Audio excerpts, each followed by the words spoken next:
లలిత jewellers వారి double ధమాకా offer. అన్ని బంగారు నగలపై తరుగులో 1% తగ్గింపు. పాత బంగారు నగల ఎక్స్చేంజ్ పై గ్రాముకు 150 రూపాయలు అదనంగా పొందండి. పర్వాలేదులే, భగవంతుడు చల్లగా చూసుంటే శోభనం గదిలో నీ కొంగుముడి విప్పాల్సిన వాణ్ణి. డబ్బుందని రామన్నని పెళ్లి చేసుకున్నావు కదా. భిక్షపతి, నేను వదిన్ని కళ్ళు పోతాయా? పోనీ, నిన్ను అనుభవించాక కళ్ళేమిటి? ప్రాణం పోయినా పర్వాలేదు. ఏంట్రా, ఏం చేస్తున్నావు ఇక్కడ? ఏం లేదు నాన్న, పాలేమన్నా ఉంటే ఒక బిందెడివ్వు, నేను కూడా శివలింగం మీద పోస్తాను అంటే నోర్మి అంటుంది. మూసా పోస్తాను వదినా. ఏమా, వాడేమన్నా వాగాడా?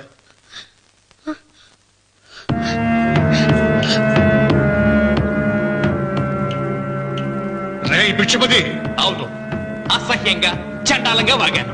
చంపుతావా? చంపు. మీ తాత ముత్తాతలు జంతువులు చంపితే నువ్వు నన్ను చంపి నా తల కూడా గుమ్మానికి వేలాడగట్టు. ఇదిగో, పుట్టినప్పటి నుంచి సీత నా భార్య అనుకున్నాను, ఆరాధించాను. నేను తాగుబోతుని, తిరుగుబోతుని, లపుట్టు వేదవునని చెప్పి ఆ సీతకు రామన్న చౌదరి గారికి దగ్గరుండి పెళ్లి జరిపించావు కదా. వాళ్ళ కాపురం కూల్చే వరకు నాకు మనశ్శాంతి ఉండదు. సీతని కట్టబెడితే పీటల మీద విషం దాకా చచ్చిపోతుందని బంగారు లాంటి రామునికిచ్చి పెళ్లి చేయించారా? వెంటనే నీ పద్ధతి మార్చుకోకపోతే నువ్వు తినే అన్నంలో విషం కలిపి చంపేస్తాను వెధవా. వద్దు నాన్న, వద్దు. ఈ చెప్పు దెబ్బ ఎప్పుడో కొట్టుంటే బాగుపడి ఉండేవాడిని. నాన్న, నీ మీదొట్టు, ఇంకెప్పుడు తప్పు చెయ్యను నాన్న, తప్పు చెయ్యను. నన్ను క్షమించు నాన్న. ఏర్పాట్లన్నీ పూర్తయ్యాయా? అది ఏమైంది లోకేశ్వరరావు? 50 జంటలు నమోదు చేయించుకున్నారండి. అందులో 30 జంటలకి దానం చేయడానికి మాత్రమే మన దగ్గర భూమి మిగిలి ఉంది. మరి మిగతా 40 ఎకరాలు అంటే మన పొలమంతా ఈవేళ బాబు గారు ఎన్ని సంవత్సరాల నుంచి దానం చేసుకుంటూ వస్తున్నారు. కొండలైనా కరిగిపోవలసిందే కదా. మరి ఇన్నాళ్ళు నాకెందుకు చెప్పలేదు? మీరు పుణ్యకార్యం చేస్తున్నారు, మిమ్మల్ని ఇబ్బంది పెట్టడం ఎందుకని. రామన్న పేరుతో 2000 ఎకరాలు ఉండాలిగా, అందులోంచి రాసేవండి. అందులో మిగిలిన 60 ఎకరాలే ఇప్పుడు రాశానండి. ఆయన పేరు మీద గజం భూమి కూడా మిగలలేదు. రేపు శుభకార్యం ఆకూడదయ్యా. నూతన దంపతులు నా ఇంటి దగ్గర నుంచి నిరాశగా తిరిగి వెళ్ళకూడదు. నాతోరా జగన్నాథం. అన్నయ్య, నువ్వు ఈ సాయం చేస్తే నా పరువు కాపాడిన వాడివవుతావు. 40 ఎకరాలే కాదు, నా యావదాస్తి మొత్తం నాకు ఇస్తాను, నా ప్రాణాలను ఇస్తాను. లోకేశ్వరరావు, అయ్యా కాగితాలు.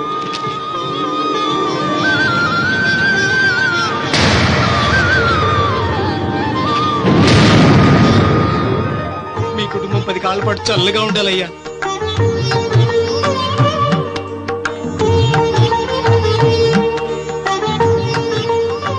నీ పొలం వాయన దానం చేస్తాడు, పేరు తెచ్చుకుంటాడు. ఇంకా నీకే మిగులుతాది, డబ్బు లేచిపోతావు. తొందర పడకు, చూస్తావుగా. ఒరే రావుడు, ఈ భోజనాల కార్యక్రమం చూస్తుంటే నాకు తిరుపతి దేవస్థానం గుర్తుకొస్తోందిరా. నువ్వైనా చెప్పచ్చు కదా మీ నాన్నకి, ఈ దానాలకు అంతే లేదా? ఎదుటివాడికి ఇంత పెట్టడంలో ఆయన ఆత్మసంతృప్తి పొందుతున్నారు. ఆ పుణ్యమే ఆయన నిండు నూరేడు బ్రతికిస్తుంది. నువ్వు అన్నం వచ్చి ఇదంతా నీ పుణ్యమేరా. అంత మాటలు కన్నయ్య. హర హర మహదేవ్ శంభో శంకర. ఓం నమః. పెదనాన్న, ఏం బాబు? పెదనాన్న, నాన్న. ఏమిట్రా? నాన్న నోరు. ఏమిటో చెప్పరా? మా నాన్న నోరు తెరిచి నిన్ను అడగలేక నాకు దస్తావేజీలు ఇచ్చి పంపించాడు. దేనికి? మీరు మా దగ్గర తీసుకున్న పొలానికి గాను రుణపత్రం రాయించుకు రమ్మన్నాడు.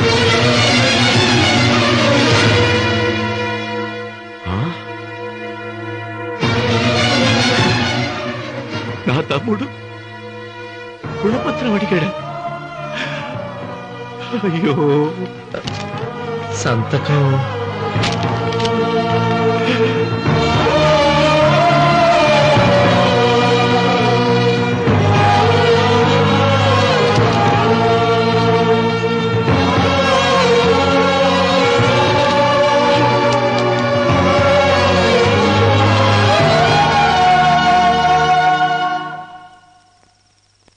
ఏంట్రా తినవేంటి? ఓహో, అన్నంలో విషం కలిపి చంపుతున్నానని భయపడి చస్తున్నావా? లేదురే, తిను. ఏంట్రా? నాకేమైంది? నువ్వు అన్నంలో విషం కలిపి నన్ను చంపుతానన్నావు కదా, ఆ పాపం నీకెందుకు అంటగట్టాలి అని నేనే నా అన్నంలో విషం కలుపుకున్నాను నాన్న. పొరపాటుగా పళ్ళాలు మారాయి. నాన్న ఎలాగో చచ్చిపోతున్నావు కదా, నీకు రహస్యం చెప్పనా? ఇంతకు ముందే మీ అన్నయ్య చేత దొంగ దస్తావేజీల మీద సంతకం పెట్టించుకున్నా. వాళ్ళని వీధిలోకి తీసుకొస్తా. నాన్న ఈ రేతో నీకు చెప్పాక నేను ఎందుకు బతికిస్తాను? నాన్న చిన్నప్పుడు నీ గుండెల మీద ఆడుకుంటే తెగ ఆనందపడేవాడు కదా, పోయేటప్పుడు కూడా ఆడుకుంటా ఆనందపడే. చల్ చల్ గుర్రం చలాకి గుర్రం, చల్ చల్ గుర్రం చలాకి గుర్రం, చల్ చల్ గుర్రం చలాకి గుర్రం, చల్ చల్. నాన్న అయ్యో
తొందరగా పోనీరా.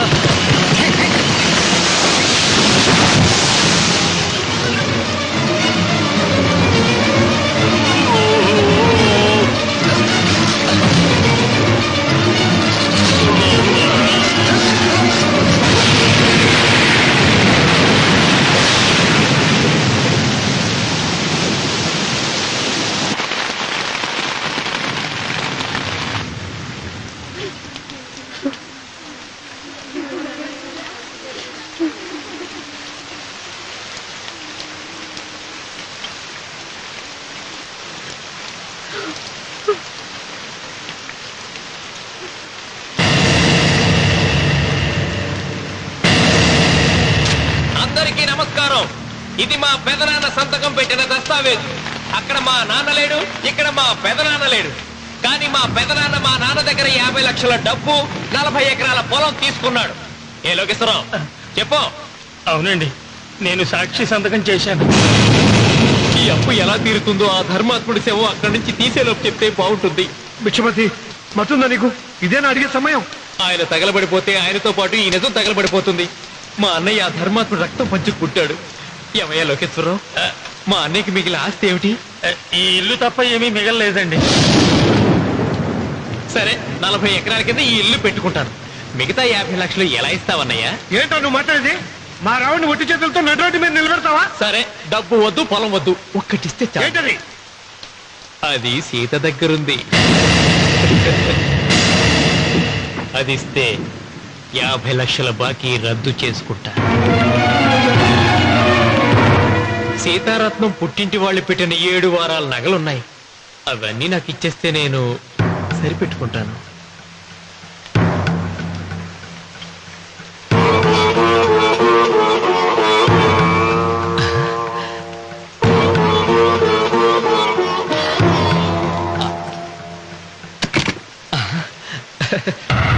అదేమిటి, నీ మెళ్ళ ఉన్న మంగళసూత్రం బంగారం కదా, అది కూడా తీసిపెట్టు.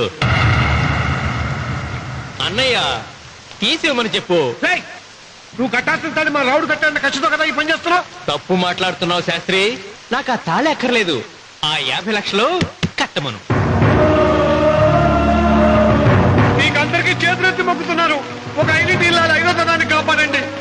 కోసం తన సర్వస్వాన్ని మీకు దానం చేసి కొడుకును ఒట్టికేలతో నిలబెట్టారు మా శివరామకృష్ణ గారు. మీరందరూ ఇంటి మూలంగా లాభం పొందిన వారే. ఆ ఇల్లాను మంగళసూత్రం తీయకుండా కాపాడండి. దయచేసి మీకు కొంచెం సహాయం చేయండి. భక్తులు, నీకేమైనా సిగ్గుండదా? కడుపుకు అన్నం తింటాడావా, గడ్డి తింటాడావా? దానం ఇచ్చినట్టుది తిరిగి పీక్కుంటావా? నీ అమ్మాల కలుగాల పెట్ట. ఊరికేనే ఇచ్చాడా? పుణ్యం కోసం ఇచ్చాడు. సత్యాక తిరిగి ఇవ్వమంటే ఎలాగండి? ఎవడు దానం చేయమన్నాడండి? ఒళ్ళు కొవ్వికి దానం చేశాడు. అన్నం పెట్టి తిన్నది కక్కమంటే ఎలాగండి? సొమ్ము తమ్ముడిది సోకేవా అన్నగారు అనుభవించారన్నమాట. ఏమిగా నిలబడి చూస్తాడారు సిగ్గు లేకుండా? ఈయనే ఉంటే మన గుండె అని విక్కుంటారు. మనం వచ్చే పట్టుకొని అడుగు తినాలి. ఏం చూస్తాడే?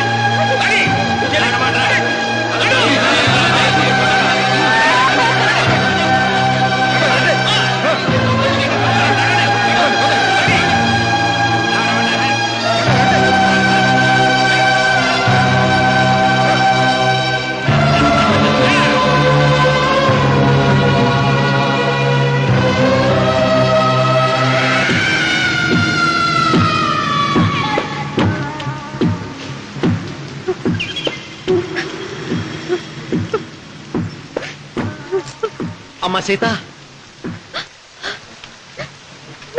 భిక్షపతి, మా వియ్యంకుడు బాకీ ఉన్న 50 లక్షల డబ్బు, 40 ఎకరాల పొలం నీకు నేనిస్తాను, సరేనా? సరే.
దేవుడా?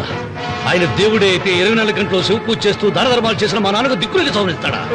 దేవుడి పట్ల అపచారం చేయటం మహాపాపం రా. దేవుడిని ఎన్నాడు మనం చేసుకునే ఆత్మద్రోహం. అసలు దేవుడే లేడు. దిష్టి బొమ్మలాగా నా ఇంటి ముందు ఆ శివలింగం ఉండటానికి వీల్లేదు. మీరు ఆ శివలింగం జోలికి వెళ్తే నా ప్రాణాలు తీసేసి వెళ్ళండి. నా భర్త దేవుడికి అపకారం చేయడం ఈ కళ్ళతో చూసే కంటే మీ కళ్ళ ముందే చచ్చిపోతాను. నన్ను చంపేసండి. నీకు ఇంటి ముందు శివలింగం దేవుడా, నాకు మాత్రం నల్లరాయి. ఈ రోజు నుంచి నేను ఈ వీధి గుమ్మం నుంచి నడవను. ఆ నల్లరాయిని కన్నెత్తి చూడను. ఆ పెరటి గుమ్మమే నాకు వీధి గుమ్మం. ఇది అంగీకరిస్తుంది. నువ్వు నమ్ముతున్న దిష్టి బొమ్మ కోసం కాదా, నీ కోసం. లక్ష్మి వచ్చింది. ఇంకా సీతారాముడు. భిక్షపతి గారు తీసుకున్నది 40 ఎకరాలని, మిగతాదంతా కుట్ర అని, ఆ కుట్రలో నాకు భాగస్వామ్యం ఉందని రామన్న గారికి తెలిస్తే నన్ను చంపేస్తారండి. డబ్బు చూసేసరికి ఆశ పుట్టిందా? ఇదిగో ఈ సంగతి ఎవరికైనా చెప్పావో కోసేస్తా. భిక్షపతి, నువ్వు నాశనం అయిపోతావురా, నాశనం అయిపోతావు.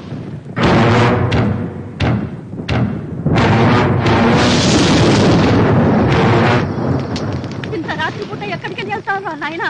నీకు తెలీదమ్మా, తెల్లారేలోగా ఊరుదిలి పారిపోకపోతే ఆ భిక్షపతి మనల్ని చంపేస్తాడమ్మా. తొందరగా పద, తొందరగా పద. ఊరుదిలి పారిపోతున్నావా లోకేశ్వరరావు? అది నాకంతా తెలుసు. అయ్యా అయ్యా అయ్యా, మీకు ద్రోహం చేశాను, నన్ను క్షమించండి అయ్యా. నేను క్షమిస్తా, మరి భిక్షపతి వదలొద్దు. నీకు ఉపాయం చెబుతా. అన్వర్, నీ ప్రాణాలకు భిక్షపతి మూలంగా ప్రమాదం ఉందని నీ చేతులతో నువ్వే రాసు. నేను కాపాడతాను. దాన్ని జాగ్రత్తగా మడిచి నీ జేబులో పెట్టుకో. అర్థం కాలేదా? నీ ప్రాణాలను నా చేతుల్లో పెట్టావుగా. మీ అమ్మను జాగ్రత్తగా ఇంటికి తీసుకుని వెళ్ళు. వెళ్ళు. వస్తాం బాబు. పదమ్మా, పద.